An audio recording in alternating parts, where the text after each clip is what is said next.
Olá a todos, bem-vindos a bordo. Está no ar o Sem Calado. Meu nome é Emerson Dias e ao meu lado, Evaristo Garcia, e a gente está com um convidado mais do que especial hoje. Como vocês já sabem, o Sem Calado, na realidade, ele está aqui para trazer pessoas especiais para vocês poderem conhecer o lado profissional, toda a sua trajetória, conhecer também o lado humano dessas pessoas e fazer um bate-papo agradável, tá? E o nosso convidado de hoje, eu tive uma experiência profissional com ele, foi uma experiência curta, na realidade, que ele tem uma longa experiência, mas foi muito especial para mim, né? Eu aprendi algumas coisas e vivi algo bem legal, e eu posso dizer que foi na região Nordeste, durante a safra, e do período que ele teve lá, ele fez chover no Nordeste, né? Então, foi bem legal pra gente, e eu tô muito feliz de ter ele aqui com a gente hoje. Você conhece ele, Vavá? Eu conhecia o Rodrigo de nome, né? Teve um treinamento na Rifebras que ele fez uma apresentação sobre frutas, né? A especialidade ali da parte do Nordeste, e foi uma honra, e é uma honra novamente estar recebendo você aqui para o bate-papo conosco. Então, seja bem-vindo a bordo, Rodrigo.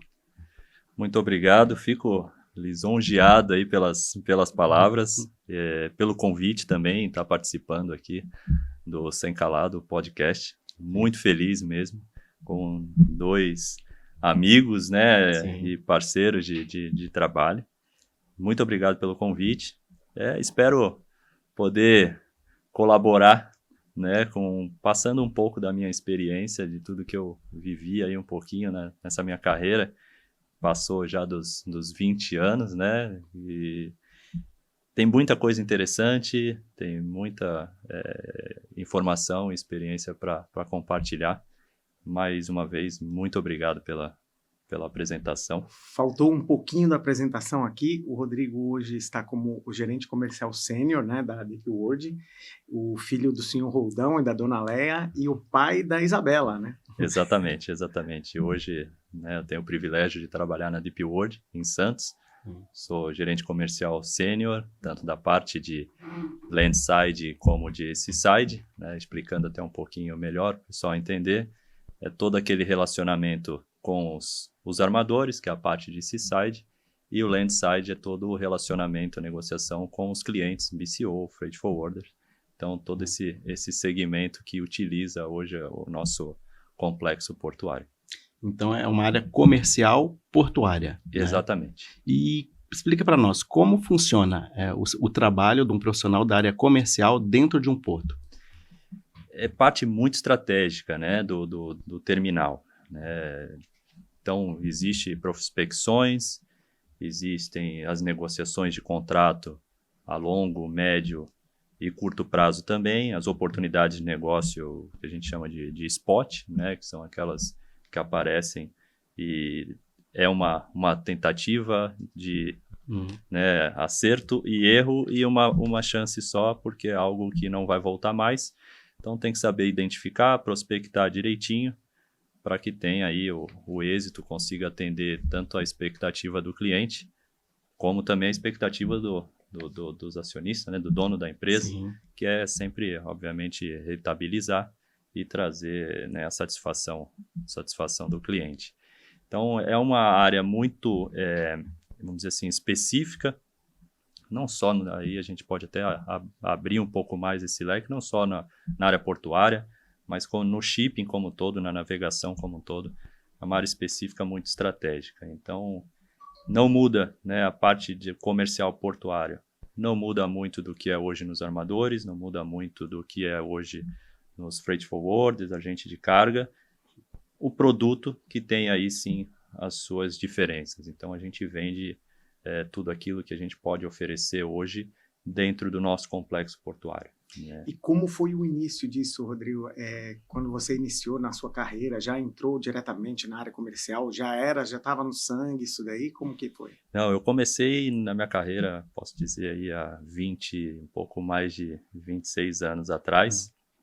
Comecei como office boy, tenho muito orgulho de falar isso, que fui office boy da agência de vapores Grieg, que existe até hoje, né? Hoje é Evergreen. Hoje tem o escritório lá como Evergreen, eles se mantiveram com o escritório Grieg mais para um agenciamento marítimo, sim. Mas você tem razão que hoje grande parte do time foi para Evergreen.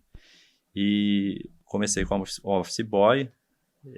Eu sempre disse para os meus liderados, vamos dizer assim, que se pudesse todo mundo iniciar a carreira como office boy, seria um privilégio e um diferencial na carreira de todos. Porque o office boy, naquela época, ele tinha acesso a muito documento. Então, passava na mão dele pagamentos milionários, BLs, documentos confidenciais. E, então, quem se interessava, e eu sempre fui um que gostei de ver o que eu estava, principalmente ali, manuseando, aprendi muito com isso, porque realmente eu fui querendo entender por que paga-se marinha mercante, por que libera esse BL, por que o BL tem que ir para o banco, o que significa esse documento, qual a importância desse documento. Então, eu fui procurando entender. Isso traz, para a gente bagagem para o resto da vida. E com HD zeradinho ainda, né? Imagina aquela 18 anos, 17 para 18 anos, estava assim, com HD zerado. E eu absorvi muita coisa. E a minha carreira, eu digo que ela sempre foi evoluindo, vamos dizer assim, por uma questão de comprometimento e vontade de crescer e curiosidade. Então, quando eu era o office boy na Grig, existia naquela época, agora a gente vai voltar lá atrás, operador de Xerox. Nossa, é verdade. E aí tinham 3 máquinas de Xerox, onde se tirava Xerox de manifesto, BL, aquela documentação toda. E eu achava aquilo o máximo, né? Então, eu ficava ali, nas minhas horas vagas ou meus tempos livres de office boy, eu colava lá com o amigo da Xerox, e ele ficava me ensinando, e eu achava aquilo o máximo, a rapidez que ele manuseava aquilo tudo, e eu falei, posso tentar? E fui. E um dia ele teve que sair de férias, e aí quem assumiria me deram a oportunidade. Eu fui para lá, para o operador de Xerox. Aí lá eu tive mais acesso a documentos, então, e ficava próximo da documentação, do time de documentação. E aí fui buscando conhecimento com a questão do que significava cada documento daquele, né? Qual a importância, é importação, é exportação, cadê o número de container? Porque o número de container tem dígito, porque começa com o prefixo de 4 letras. Então, essas coisas são coisas que até hoje, tudo da maneira que me ensinaram lá atrás, eu guardo até hoje, porque foi a maneira correta e, vamos dizer assim, a mais didática. E aí eu fui me interessando também por outros departamentos da empresa. E aí me interessei por departamento naquela época, departamento de containers, que hoje é logística, o departamento de equipamentos. E eu tive o prazer de, logo depois de 6 meses trabalhando como office boy, surgiu uma oportunidade lá no departamento de containers, naquela época gerenciado pelo José Roberto Tavares, foi um dos principais mentores da minha carreira, e um outro que aí era do departamento, que o José Roberto era como se fosse o gerente, naquela época era o supervisor, né? E o braço direito dele era o Fábio da Silva Santos. Que está até hoje lá. Que está lá até hoje. Assim, Fabinho, a gratidão imensa, você sabe que eu já te falei isso muitas vezes. Ele me ensinou como ser organizado, como ser disciplinado, e me ensinou tudo sobre container. Né? Então, e o controle de equipamento é essencial, né? Essencial. E o conhecimento, né? Então, mas no nível de até o TIC, vamos dizer assim, porque hoje em dia tudo é DI, é tudo mais rápido, né? Naquela época a gente recebia um manifesto de 200 páginas e a gente tinha que digitar aquilo tudo para dentro do sistema. Então você tinha que digitar e ir ticando as informações, o número do container, é o nome do importador, a mercadoria, e ele me ensinou até da maneira que ele achava o correto fazer, que era um tique que é como se fosse um Vzinho com a perninha maior, assim. E eu faço isso até hoje. Tudo que eu tico, eu faço isso até hoje. Então, eu tive aí na Grig o privilégio, né, de ter mentores como o José Roberto e o Fábio. O Fábio, ainda tenho o privilégio de hoje negociar com ele. Hoje ele é meu cliente. Então, é muito bacana. Aprendi muito com esses 2 mentores da Grig e devo... né, uma gratidão eterna para eles. Lá eu tive vamos dizer assim, uma interrupção na minha vida no shipping. Porque é até interessante, né? Porque paralelo ao meu trabalho no shipping, eu fazia triatlon como amador. Nossa. Então, nos meus momentos vagos, na hora do almoço, eu corria para casa para ir nadar rapidinho e voltar. Depois do trabalho, eu ia dar uma pedalada, correr, e eu fui, né, pegando jeito. E aí chegou num certo momento que eu fui convocado para a seleção brasileira de triatlon, para participar de um mundial. E aí eu tive que tomar uma decisão, porque aí eu teria que treinar mais, né? E aí eu tive que tomar uma decisão se realmente eu seguiria nessa vida do esporte ou eu seguiria na vida do shipping. E eu decidi por 4 anos ser triatleta profissional. E foi, assim, uma experiência incrível que depois, quando eu voltei, eu trouxe muita coisa do esporte.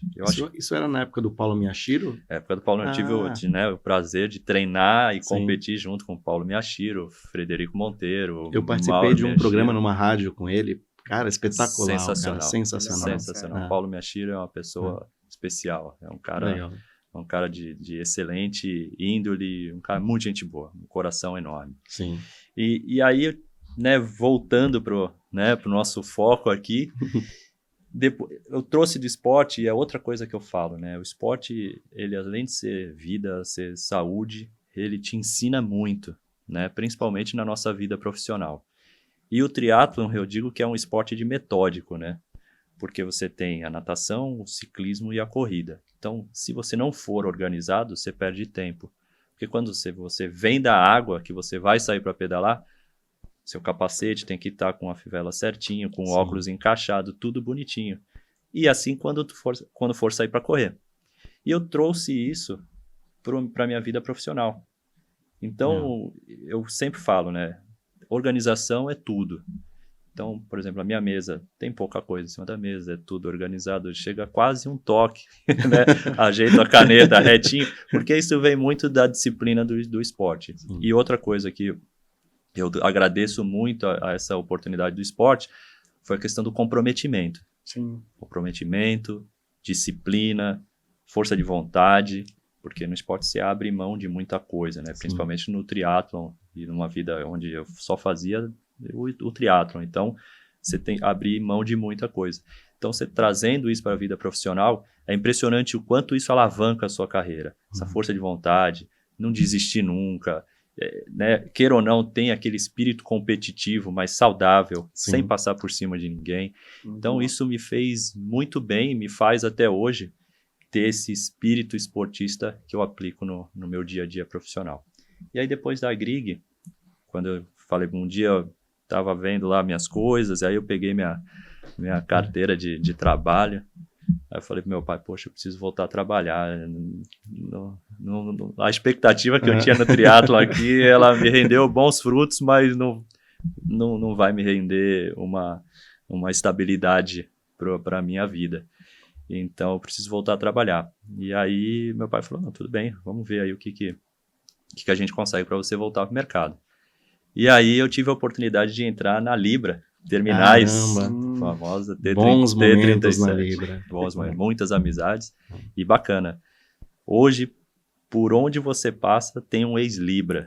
Impressionante. É verdade. Impressionante. É verdade. E só gente boa, só bom profissional bom. Um exemplo disso, lá no Mucuripe, por exemplo, em Fortaleza, tá a galera da Libra toda lá com o Sérgio Lima. Né? Exatamente. Então, eu tive a oportunidade de trabalhar na Libra, trabalhei lá na prontificação, na época com o Seu Carvalho, que é também outro líder, que assim, sensacional, Seu Carvalho na Libra. E durante esse dia a dia na Libra, eu tinha contato com os armadores. E aí, fazendo contato com os armadores, na época, eu tinha bastante contato com os armadores que eram agenciados pela Unimar. E num desses contatos, eles fizeram uma proposta para eu ir trabalhar na Unimar, no departamento de equipamentos, que era onde eu já tinha a experiência lá da época da Grig. E era um dos meus objetivos voltar para o armador. Até porque era onde eu dominava mais ali o conhecimento. Né? Então foi bacana, eu aceitei de pronto para ir para o departamento de equipamentos. Eu lembro dessa época que a gente atendia esse armador, que era a K-Line. Aí você era responsável pela K-Line nessa época, não era? Exatamente. Eu fiquei como responsável pelo departamento de equipamentos do armador K-Line. E o departamento de operações era na mesma sala do departamento de equipamentos. E E aí, com aquele meu jeito curioso, eu achava muito bacana os visitadores de navios.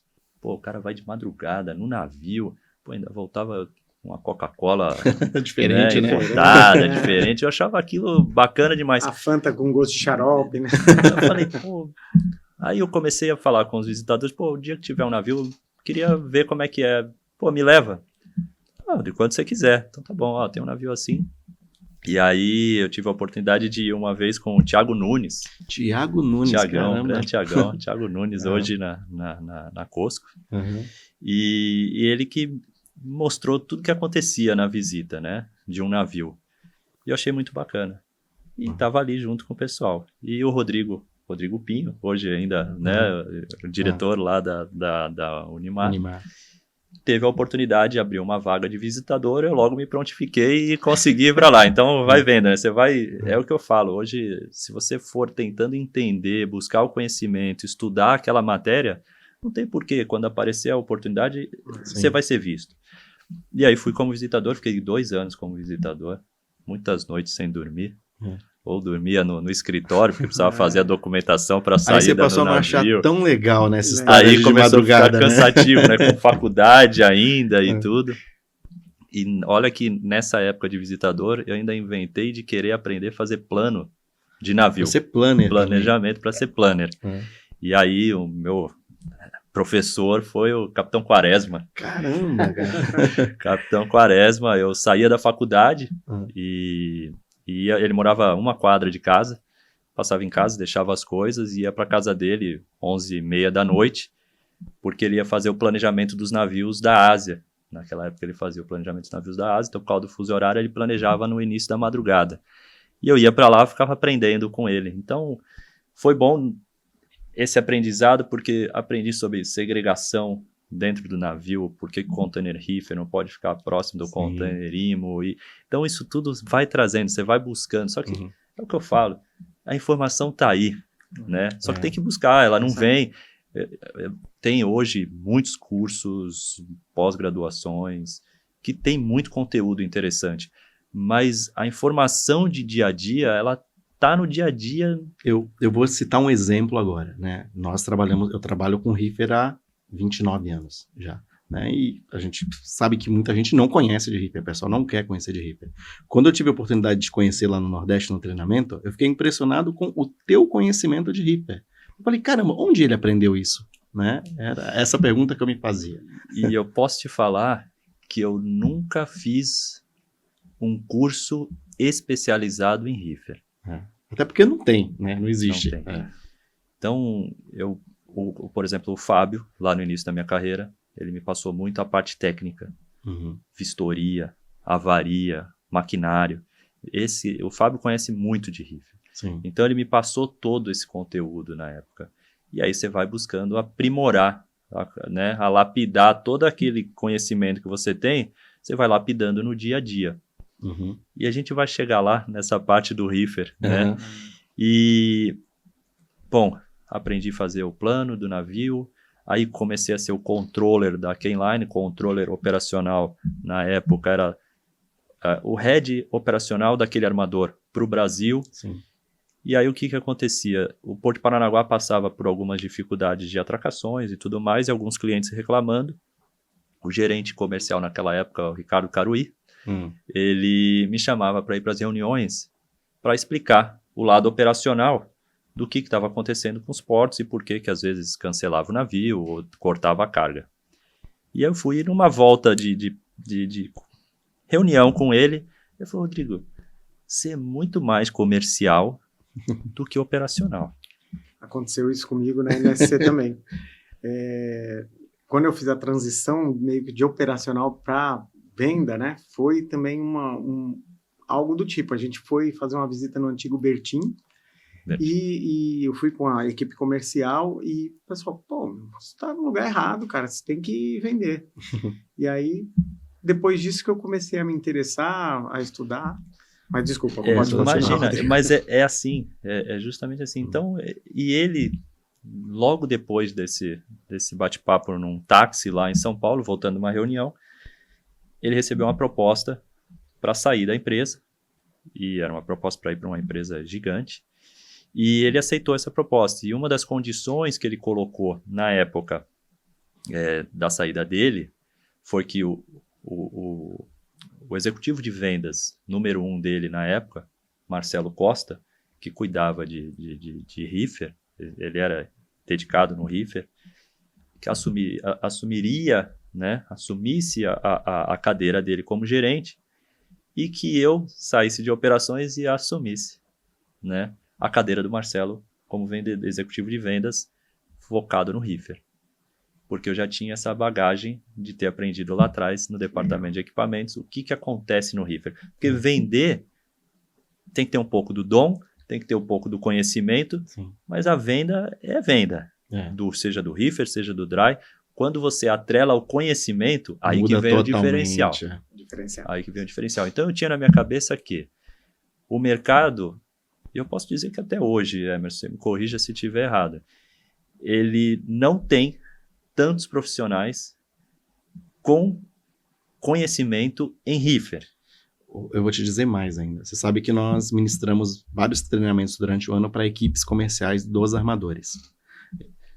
Tem pessoas que chegam para o treinamento e nunca viram um container Riffer, não tem ideia de como ele funciona. E trabalham como executivos de vendas. Às vezes há 10 anos, né? E não tem ideia de como funciona o container Não tem Riffer. ideia. Aí, o que passava na minha cabeça? O frete do Riffer, ele chega a ser, em alguns momentos, comparado ao do Dry, quase até 10 vezes mais. Então, assim, o Riffer é a menina dos olhos do armador. Ok? O Riffer é o, vamos dizer assim, é o foco, né? É a estratégia do armador.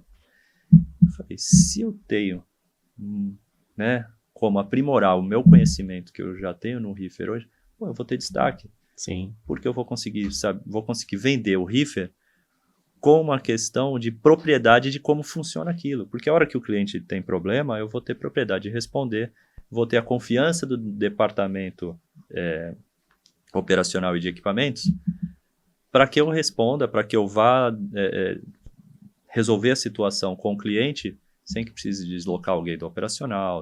Então, eu falei, eu vou ter um diferencial nisso. E aí foi quando eu comecei a estudar sozinho sobre o Riffer, me interessar em Depot, me interessar né, e a Rifferbras, né, fez me ajudou muito com isso, porque me abria as portas para entender um pouco mais. E aí foi quando eu comecei a ficar focado no Riffer. E aí, na sequência, eu fui para Hamburg Süd, tive a oportunidade na Hamburg Süd de ser o head, o gerente, né, do Riffer para toda a região, cuidando do Riffer do Brasil, Argentina, Paraguai, Uruguai. Na sequência, CMA CGM também como head de Riffer para a região. E, assim, foi um upgrade que eu estava dando a cada passo, a cada mudança de empresa na carreira, muito por causa do Riffer. Sim. Porque quem tem o Riffer hoje, o conhecimento do Riffer tem um diferencial gigantesco. E eu falava, por onde eu passava, eu falava para o pessoal das equipes ou para quem era meu liderado, eu falava, pessoal, foca no Riffer. O Riffer vai ser um diferencial para você. No dia que chegar um currículo lá e tiver, é especialista em Riffer e o outro não é especialista em Riffer, você vai ter uma vantagem ali naquela situação. Isso mesmo. E eu fui e aí realmente busquei muito conhecimento no Riffer. E aí foi na CMA CGM que a gente passou aquela história lá. E eu tenho bastante história para falar sobre essa fase, que eu vivi de você lá. Mas antes, vamos fazer só um intervalozinho para a gente apresentar os nossos apoiadores e patrocinadores, que na realidade estão junto com a gente nesse sonho, né? Nesse projeto que a gente está iniciando agora. E são muito valiosos, né, Vavá? Então com certeza, sem eles a gente não estaria aqui, né? Exato. Então a gente vai começar com um abração aí, né, para todos. Sim. Pode ser?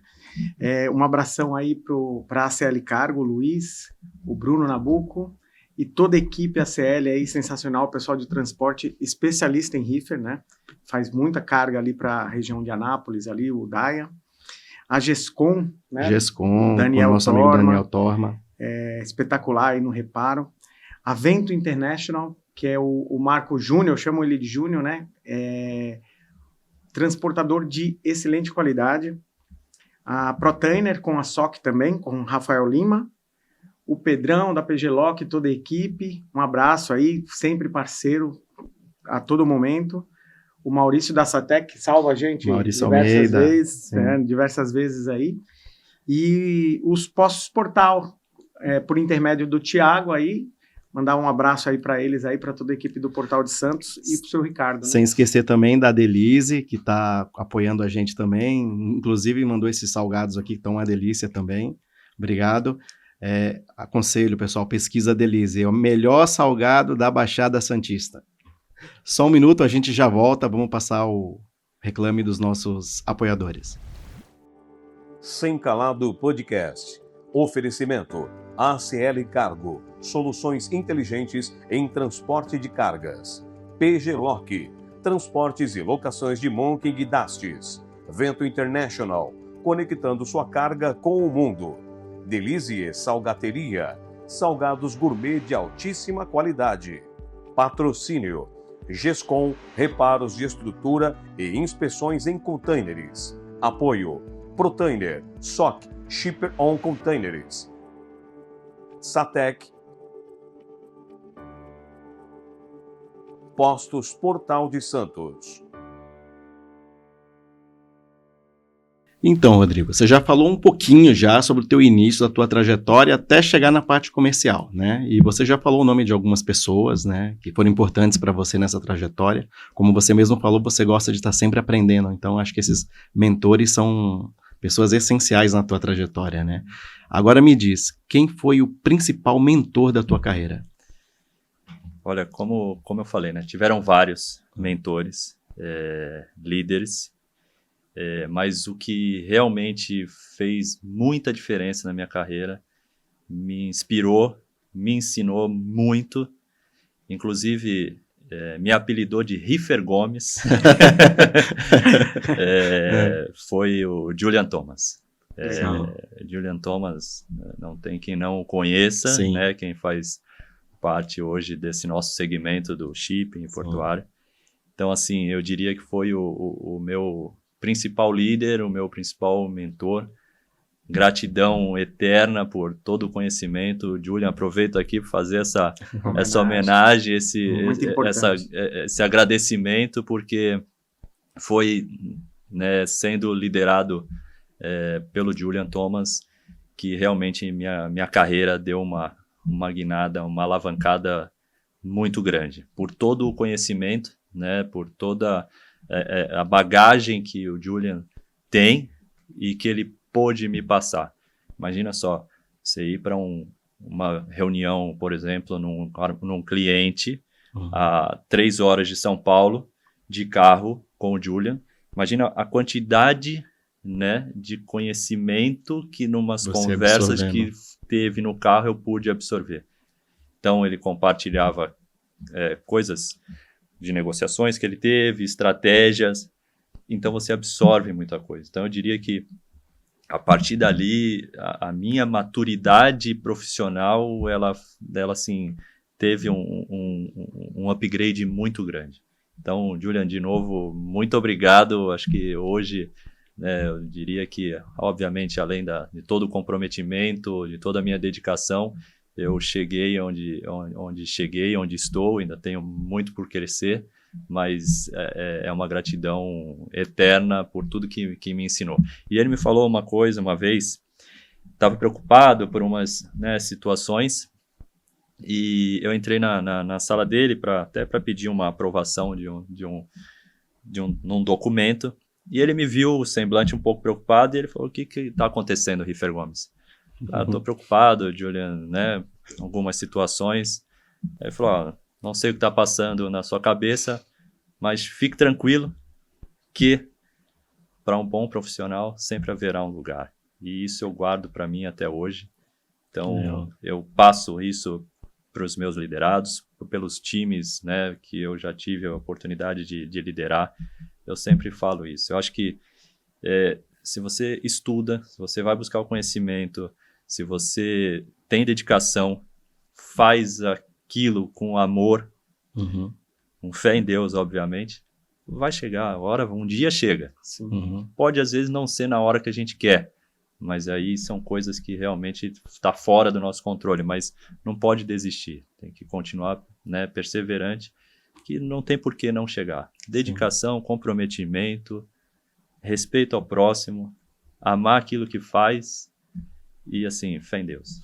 É isso aí. A hora chega. Faz Com todo certeza. sentido. E eu tô achando interessante aqui, eu tô até gostando muito de estar conversando com você, porque eu conheci você, né, numa questão profissional, mas um curto espaço de tempo no Nordeste.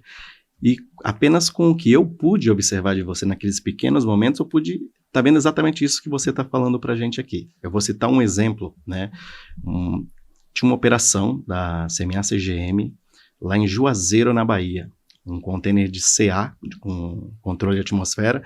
Então, só para o pessoal entender, um container com controle de atmosfera, um reefer, é um container que tem, além dos controles de temperatura, ele também tem toda a parte de atmosférica. Então, ele controla os níveis de oxigênio, CO2, para que você mantenha a carga com qualidade durante um período maior. A fruta entra em processo de hibernação. Então, tem uma série de cuidados que você precisa ter com esse tipo de carga e com esse tipo de equipamento.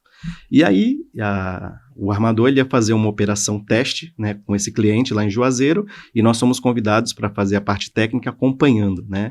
E aí o pessoal do comercial. Chegando lá em Juazeiro, encontrei o Rodrigo, né? E o Rodrigo, como era diretor de comercial do armador, e estava todo bem vestido, acompanhando, falei, vamos lá, né? E aí começou a operação e tudo dando errado na operação, nada deu certo. Depois até quero que você conte essa história em detalhes. Mas vamos à parte que me chamou a atenção. De repente, no momento, né, que estava carregando o container, tinha um tempo de 52 minutos para carregar. A empilhadeira deu problema. Então, parou a operação. Então, tudo que a gente já havia feito antes, ia tudo por água abaixo. A gente tinha viajado muito para chegar até ali para fazer aquilo acontecer e tinha parado. Aí, eis que o Rodrigo estava ali, olhou para um lado, olhou para o outro, desabotoou a camisa, tirou a camisa e começou ele sozinho a carregar o container na mão. Aí eu falei, cara, eu não tô acreditando que ele tá fazendo isso, cara. Aí eu falei, eu não vou deixar ele fazer isso sozinho, né? Aí eu fui lá, eu comecei a ajudar ele também, e aí o pessoal que tava trabalhando com a gente foi, resumindo, todos que estavam ali começaram a carregar o container e carregamos o container na mão, sem uso de empilhadeira. Dentro do tempo. Dentro do tempo. No final, deu tudo certo. Mas o que eu tô querendo mostrar com isso? O Rodrigo ele não precisava ter feito isso. Ninguém imaginaria que na posição dele, ele iria tomar essa ação. Então, isso mostra um pouco de tudo que você falou, do teu caráter, né, da tua vontade de fazer a coisa acontecer, do teu profissionalismo, e isso me marcou muito. E foi uma das razões que eu me senti à vontade de convidar para poder te conhecer melhor e apresentar você pro pessoal. Que bacana, que bacana. Não, essa história chega a me emocionar até um pouco, porque foi uma operação que deu tudo errado, mas no final deu certo. Sim. Como explicar isso, né? É isso aí. Deu tudo errado. Então, entrando um pouco no detalhe, a gente com esse cliente, um cliente muito parceiro, ele nos deu 28 toneladas de manga, né? 28 toneladas de manga, é um dinheirão isso. Ele falou, eu tô parceiro nesse teste, a gente queria fazer um teste com essa tecnologia de atmosfera controlada, de deixar o container trabalhando com essa tecnologia, simulando o transit time, que seria, né, de Fortaleza até Tema, na África. Então, o container precisava ficar em torno de 45 a 50 dias com essa manga lá dentro, com essa tecnologia ativa, né? E a gente conseguiu com esse parceiro a fruta, a CMA colaborou com o container porque tinha muito interesse na nossa parte, era muito estratégico, porque a gente ia fazer uma conversão de frutas de embarque aéreo para o embarque marítimo. Uhum. Então, a gente foi lá fazer esse teste. E foi realmente isso que aconteceu. A gente estava tudo preocupado com o cliente falou, Rodrigo, Emerson, a fruta ficou aqui na anticâmara tantos dias, tá 8 graus positivo, tá tudo resfriado, tudo bonitinho, o container vai chegar na doca, a gente tem 53 minutos para ovar, vai dar tudo certo. E aí, chegou o container novo, tudo, e o muque, né, do caminhão. Aí a gente olhou, falou pro motorista, encosta na doca, a gente vai estufar com a paleteira lá dentro, rapidinho, fecha o container, a gente tira o container de cima do caminhão e vai deixar aqui ele nesse terreno aqui por 45 ou 50 dias. E aí o motorista falou, ei, macho. Já é isso, macho. Ei, macho, esse meu muque não pega mais de 32 toneladas, mas nunca na vida. No máximo aqui 10 toneladas. E olhe lá. Aí um olhou para o outro e falou, e agora? Aí põe o container no chão. E aí qual era a ideia? Põe o container no chão, a paleteira coloca os pallets, que os pallets têm a altura de um container, né? Sim. Coloca na beirada ali da doca, e aí a paleteira do lado de fora puxa, vem com a paleteira e estufa. E aí foi quando começou, esse já foi um problemaço, né? Aí a paleteira quebrou, então só tinha a paleteira de lá de cima da anticâmara, e aí o que faz? E aí tava um calor. Absurdo. Um calor absurdo. Só que o calor era um problema para nós. Para a fruta também, porque ela estava perdendo o frio ali. Só que o maior problema, além do calor, vamos dizer assim, era o vento e a areia. Porque cada vez que dava uma rajada de vento com a areia, ia para dentro do container, naquela fruta toda, a gente falava, meu Deus, imagina todo o preparativo que teve, e a gente envia aquela nuvem de areia entrando no container. E aí a paleteira quebrou, primeiro ela atolou, aí conseguiu desatolar, aí quebrou um garfo. Virou de lado. Virou, aí quebrou um garfo.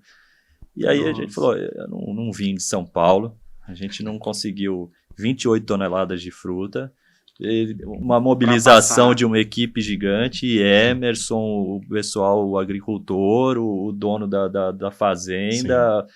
Sim. A gente vai ter que estufar esse container que seja no braço. E aí foi quando...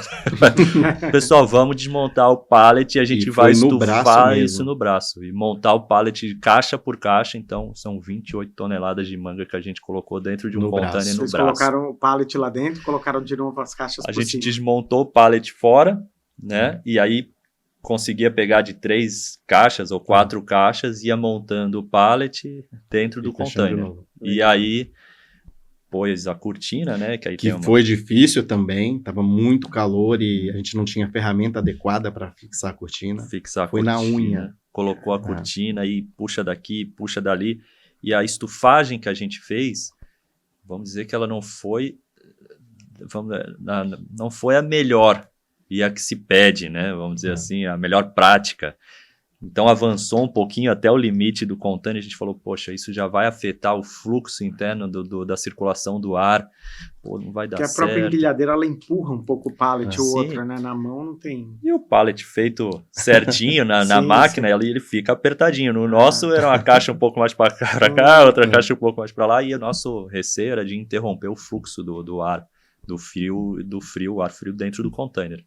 Aí empurra daqui, empurra dali, tira um pouquinho de caixa, porque não tem que ser o container cheio, tem que simular da maneira que vai ser, né? Porque se você coloca metade do container, o fluxo de ar frio é totalmente diferente lá dentro, e talvez não daria certo. A respiração também dá. Completamente. E aí fechou o container, aí o Emerson estava com o time dele lá, fez toda a parte técnica de ligar, acionar a tecnologia, e né, a gente foi embora, sabe quando parece que deixou um filho para trás, né? Sabe quando você lá do portão dá uma olhadinha assim, pô, tá ficando aí, ó, fica bem. Naquela época, até uma outra curiosidade, naquela época a gente fez, acho que foi um dos primeiros grupos de WhatsApp, que a gente criou um grupo para poder acompanhar a temperatura desse container por 45 dias. Caramba. Foi o meu primeiro grupo, acho, viu? A equipe do Emerson monitorava esse container 2 vezes por dia, ia lá na fazenda fisicamente, isso aí. Pegava, feria a temperatura, mandava pra gente, até que um dia lá pro dia 15 dias já teve um alarme. Sim. Mas é bom, porque é tudo que pode acontecer a bordo. Teve um alarme, que foi identificado o problema, foi lá o time da Riferbras, fez o reparo, solucionou. O container logo atingiu a temperatura de retorno, atingiu os índices, né, os níveis de oxigênio e CO2 que tem que ter dentro dessa atmosfera controlada. E aí a gente voltou lá 48 dias depois. Missão cumprida. E a gente falou, o que bicho que tem aí dentro, né? Com areia, com o calor que foi para estufar isso. E tava lá o pessoal, a parte técnica aí sim da fazenda, porque na hora que a gente fosse abrir o container, eles iam retirar as frutas para ver como que estava, fazer análise. Porque como o Emerson bem explicou, a fruta hiberna. Então, a ideia é que você estufe o container, vamos supor, com o nível de maturação 2, e daqui 45 dias, ou 48 ou 50, o nível de maturação permanece o 2. Então, ela não amadureceu. Legal. Né? E aí, né, fazendo um paralelo, no passado tinha um pouco de receio, um paradigma dessa tecnologia que ela mantinha o nível de maturação, só que depois quando ela ia para o ambiente externo, em pouco tempo ela amadurecia e perdia. Eu sempre ouvi isso, que ela era igual o limite do cheque especial, né?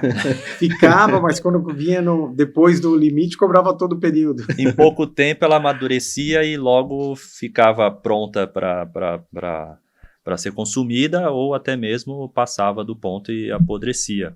E isso perde valor de mercado, porque o mercado, principalmente o mercado na Europa, quer tentar manter essa fruta não madura, vamos dizer assim. Você precisa ter tempo de mercado, né? No mínimo uma semana. E aí ela tem um valor agregado maior, um valor de prateleira maior. E aí tinha todo esse teste para fazer. E deu tudo certo. A gente foi lá, abriu, tem todo um cerimonial, vamos dizer assim, desliga o container, abre ventilação, corta as cortinas, né, para ir liberando aquele ar. Depois eu tenho até uma passagem rápida para contar para vocês. Eu também tenho uma bem crítica sobre esse ar também. E a gente abriu o container. Por incrível que pareça, estava tudo intacto. As frutas foram cortadas, passou por uma análise e elas estavam realmente no nível de maturação da maneira que foi colocado, com a qualidade que precisava. Ou seja, foi a operação que deu tudo errado, mas no final o resultado deu certo. Então, não tinha uma mosca gigante lá, não tinha nada. Que veio com vento. Nada. Mas o cliente passou a containerizar a carga dele? A gente fez alguns containers e depois descontinuou, porque já era um final de safra. E aí eu acabei saindo depois da CMA CGM. E aí veio pandemia, e aí o mercado mudou muito, né? Então foi mais uma satisfação assim falar desse negócio hoje, e foi justamente nesse momento que me aproximou muito ao Emerson. Aprendi muito com ele também, parte técnica e toda a explicação que ele dava da maneira com que funcionava essa tecnologia ali no container foi muito bacana, agregou mais, né, no conhecimento que eu tinha. Então, assim, posso dizer também que Emerson também é mais um dos mentores que participaram da minha carreira. É um instrutor oficial aí da galera de Container Reefer. Olha, realmente a gente arregaçou, foi bem legal. Arregaçou as mangas e colocou 28 toneladas de manga para dentro de um container no braço. E tem muitas testemunhas, tá? A gente tem aí, não é a história só do Rodrigo e do Emerson, não. Eu diria que tinha mais umas 10 pessoas lá. E o bacana foi isso, quando todo mundo viu o bicho pegando, se ficasse cada um no seu quadrado, o Emerson, por exemplo, eu vim aqui para ativar a tecnologia e não ia dar certo. Então, o que aconteceu? O cara da empilhadeira tirou camisa e pegou caixa e desfez pallet, montou pallet. Todo mundo entrou naquela vontade de fazer acontecer. Então, é mais uma coisa que eu chamo muita atenção. Sozinho ninguém faz nada. Se eu estivesse lá sozinho, o Emerson... É isso aí. Mas a sua iniciativa, ela deu o start no pessoal, entendeu? Foi importantíssimo. Eu tinha uma responsabilidade grande ali, né? E eu precisava fazer aquilo acontecer. Você tinha um comprometimento de um cliente que te deu 28 toneladas de fruta. Isso é muita grana. É muita grana. E eu não sabia dessa história que ele tinha sido doado essa carga. Foi doada. Depois, e aí foi tão bom o teste, porque ele não perdeu aquela manga. Aquela manga foi comercializada depois. Então, o teste deu resultado positivo e aquela manga ainda ele conseguiu rentabilizou. Colocar como case, né? Exatamente. No site dele ou algo do tipo, né? Mas ali a união, que nem, né? Parafraseando aí o pessoal, a união fez a força, porque sozinho ninguém ia dar jeito. E assim, desistir, essa palavra para mim não tá no no meu vocabulário, eu não ia Ainda desistir mais quem fez daquilo. triatlo, né? Ah, não. Eu falei, agora vai ser como se fosse o sprint final. É isso aí. Depois de pegar voo, ir para lá e convencer o cliente a embarcar nesse teste.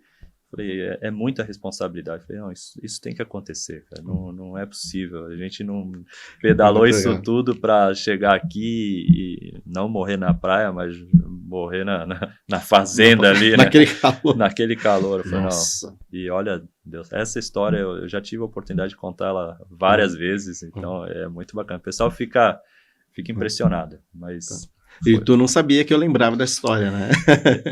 Eu não sabia que lembrava nos detalhes, ou que isso marcou também, porque para mim marcou muito a minha carreira. Foi ali realmente, vamos dizer assim, ó, foi superação, né? Aquele dia foi superação. E eu lembro também do trabalho que você fez com aqueles clientes do Nordeste, né? Com a operação da Semeança GM. Foi algo diferenciado, porque eu me lembro que foi uma safra desastrosa que houve, né? E depois você chegou e fez contato com todos os clientes. Acho que você viajou, inclusive, para a Europa para visitar esses clientes lá fora, não foi? Exato. Eu, assim, vamos dizer assim, mais um mentor na minha carreira e que nos deixou há pouco tempo, o Norbert Bergman, que era o gerente comercial do Nordeste na época da Hamburg Süd Aliança. Ele me ensinou muito sobre fruta. Ele foi o meu professor sobre fruta. Eu aprendi muito com ele. Sim. E ele tinha uma iniciativa lá no Nordeste de fazer um workshop com os clientes para mostrar justamente isso. Como que funcionava a parte do armador, no embarque, como que funcionava um container e para dar mais tranquilidade para o produtor. Então, eu peguei, né, esse modelo dele, da época da Hamburg Süd, e levei para a CMA. Então, aí a gente fez nas duas pontas. A gente fez esses workshops, que aí o Emerson participou de alguns, em Petrolina, em Mossoró, justamente para explicar como que funciona o container, o que daria problema, o quão é importante a estufagem do container, quanto isso interfere na circulação do ar interno. Então a gente ia justamente, eu pedia a presença do Emerson para ter mais propriedade, porque, ok, eu tinha o conhecimento, eu era o armador, mas ele era o reefer service. Então isso passava mais propriedade para o cliente se sentia mais seguro com aquelas palavras que eles ouviam ali, porque eles estavam largando a vida deles na nossa mão. Porque se a gente faz um problema, se a gente cria um problema para ele, é a vida do cara, é o que o cara produz para sobreviver. Sim. Então a gente fazia esses workshops e aí a gente viu que não só a questão do conhecimento na origem era suficiente, a gente também tinha que passar pouco do conhecimento para o destino. E a gente foi até lá, visitou os clientes para mostrar que, o cara que está te fornecendo a fruta, o cliente, o produtor que está te fornecendo a fruta, te vendendo a fruta lá no Brasil, ele tem todo esse conhecimento aqui que a gente está colocando hoje na apresentação para você. Então ele conhece das funções do reefer, ele conhece da importância de uma estufagem bem feita, e isso vai trazer qualidade para a fruta aqui no destino final. Isso foi assim, muito, muito bom. E aproveitando esse gancho, Rodrigo, de relacionamento com o cliente, essa questão de explicar para ele esse conhecimento que ele tem, já um embarcador, para mandar lá para o cliente final, né, um importador no destino, como que o terminal tem fortalecido relações também com esses clientes? Porque hoje o terminal portuário também atua nisso, né? Nessa questão dos workshops, você percebe-se que eles também estão envolvidos, né? Antes o terminal era mais vou receber e despachar para o navio, mas hoje eles estão também fechando um cerco aí, né? Exatamente. É muito importante compartilhar conhecimento, né? Então, hoje, o terminal tem vamos dizer assim, uma joia na mão, que é a de curiosidade, eu diria, do mundo inteiro, porque nem todo mundo tem a oportunidade de estar do lado de um container, de estar do lado de um monstro dos navios que tem hoje, e da logística, daquela loucura que é um terminal portuário. Sim. Então, o relacionamento hoje com o cliente, ele, além de ter esses workshops que a gente faz por nicho, né, com clientes específicos de um segmento de mercado, seja do reefer, da proteína, seja do farma, seja da fruta, seja do automotivo. A gente traz esse cliente para dentro do terminal também, para ele entender como que funciona toda a logística dentro do terminal. Então, imagina só, vem o cliente, o produtor lá do Mato Grosso do Sul. É uma grande atração, É né? uma atração, Só a travessia da barca até o porto já é um atrativo Dá bacana. uma voltinha de lancha, né? Né? Rodeando. E aí quando ele entra e se depara com aquela logística, aquela quantidade de caminhão para lá e para cá, a quantidade de container, a primeira pergunta que tem é, cara, como é que vocês controlam isso tudo? Como é que você sabe que aquele é o container que vai para Hong Kong e o que está ali? E aí a gente explica, leva ele no centro de controle lá, de operações, explica tudo para ele. Então, isso faz parte, né, muito do relacionamento. Então, a gente traz o cliente para dentro de casa, vamos dizer assim, e a gente também se interessa em ir lá, em conhecer. Isso é algo que eu sempre passei para os meus times de vendas. Para conhecer, para você vender um produto com propriedade, você tem que entender bastante, muito bem do seu produto, mas você tem que entender da operação do cliente. Só assim você vai saber o que você vai conseguir oferecer para ele, buscar uma solução que vai realmente atender. Sim. Porque se você não entender o lado dele, você pode estar vendendo uma coisa que nunca vai dar, não vai atender a expectativa que ele precisa, a demanda que ele precisa. Então, eu acho muito importante. Então, tem isso também. A gente vai até o cliente, né? A gente vai entender a operação do cliente, a gente escuta quais são as dores deles, onde são os gargalos, onde são as dificuldades. E mesmo não sendo cliente direto, né? Porque a maioria das vezes são clientes dos armadores, que são seus clientes, e vocês precisam ter esse cuidado também, né? Exatamente. Hoje, né, além dele ser o cliente do armador, ele passa a ser o cliente do terminal utilizando esse armador. Sim. Então, em alguns momentos, entra a parte de negociação, né, também com ele, a parte de tarifas, né, portuárias, mas a preocupação também da gente poder prover, né, um serviço de qualidade que atenda a expectativa dele. Sim. Que o armador vai entregar a carga para ele no porto. Dali para frente, se ele vai deixar o container com a gente ali, se ele vai desovar o container dentro da Deep World, a gente vai entregar para ele a carga fracionada, ou se vai entregar a carga solta, e a gente já tem o depot, já deixa o container vazio ali mesmo.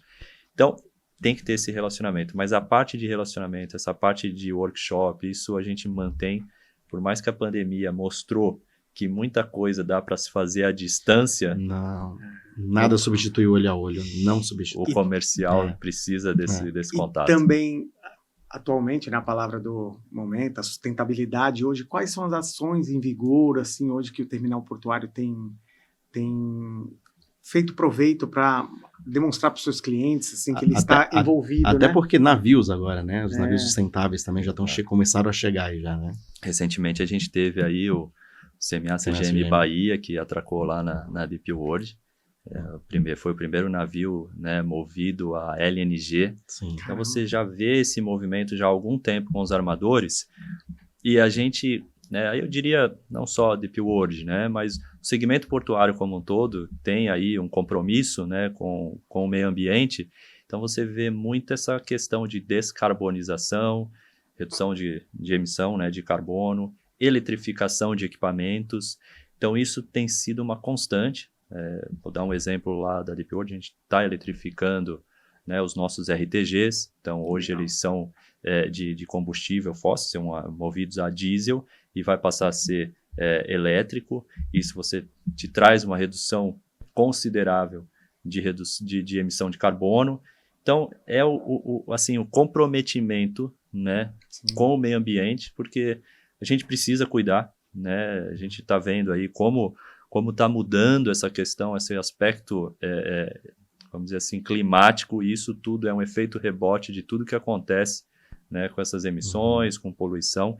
Então, hoje, o segmento portuário, e principalmente nós lá da Deep World, falando da Deep World, a gente busca esse envolvimento, né, para conseguir contribuir com o meio ambiente. Até Muito bom. isso está na mídia, a Deep World tem um compromisso a nível global, né, de até 2050 emissão zero.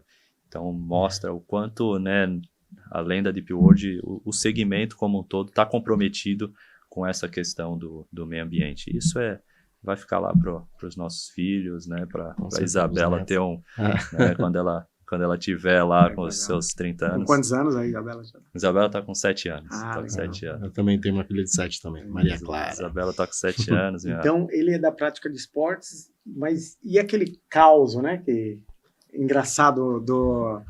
Que você falou que ia contar pra gente no caso de CA. Eu também tenho vários causos de CA, viu? Eu tive um caos aí, né, de CA engraçado demais, que foi em Natal, com controle de atmosfera, um reefer um reefer CA, que como quando eu estava contando aquela história, eu comentei, tinha todo um cerimonial.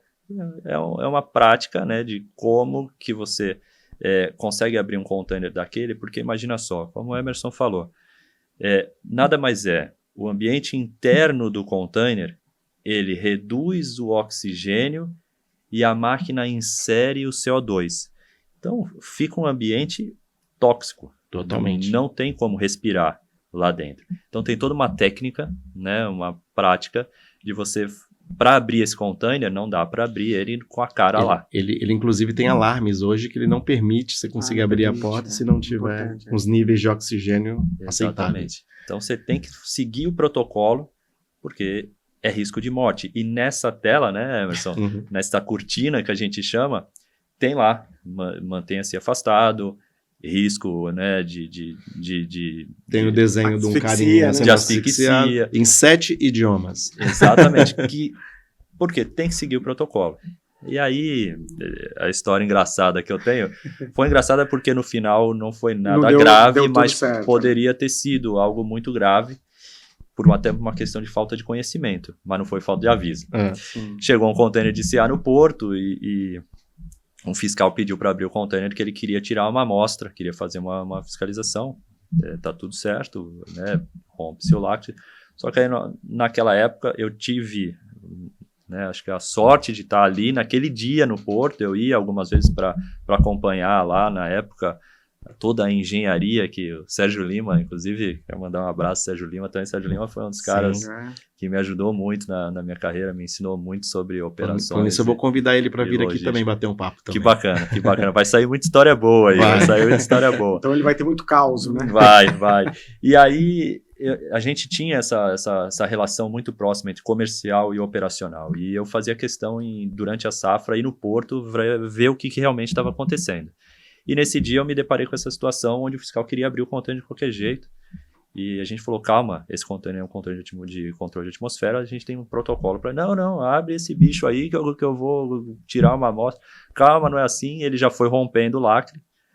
E aí ele abriu a porta. Quando ele abriu a porta, veio aquele rebote, vamos dizer assim, aquele bafo de lá de dentro.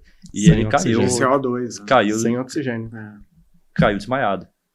O exemplo que a gente usa, né, por exemplo, para você simular o que veio na face dele, ali no rosto dele, assim que ele abriu o container, é como você pedir para um caminhão bem antigo ligar e você tá com o nariz e com a boca lá no escapamento deles.